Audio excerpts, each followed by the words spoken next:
નમસ્કાર, આપ જોઈ રહ્યા છો નેશન પ્લસ ન્યૂઝ. હું છું આપની સાથે હિરલ પંડ્યા. ગીર સોમનાથ જિલ્લામાંથી આ સમયના સૌથી મોટા અને ખેડૂતોને સીધી અસર કરતા સમાચાર સામે આવી રહ્યા છે.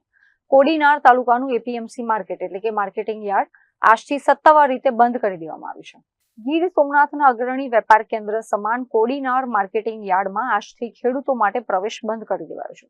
યાર્ડના સત્તાધારી મંડળ દ્વારા એક અગત્યની જાહેરાત કરીને ખેડૂતોને પોતાની કોઈ પણ પ્રકારની જણસી એટલે કે પાક અત્યારે યાર્ડમાં ન લાવવા માટે કડક મનાઈ ફરમાવવામાં આવી છે. ચાલુ સિઝને અચાનક માર્કેટિંગ યાર્ડ બંધ થઈ જતા સ્થાનિક ખેડૂતો અને વેપારી આલમમાં ભારે ચિંતા અને દોડધામનો માહોલ જોવા મળી રહ્યો છે.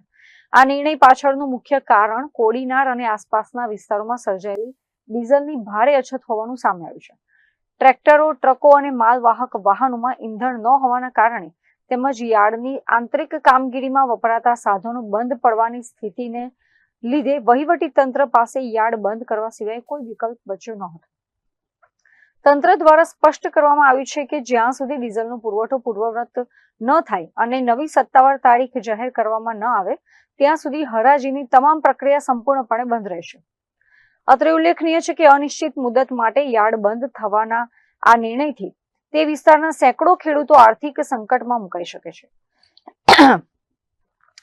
તૈયાર પાક ઘરમાં પડ્યો હોવા છતાં માર્કેટ યાર્ડ બંધ હોવાથી ખેડૂતોને રોકડા નાણાં મેળવવામાં ભારે તકલીફ પડશે.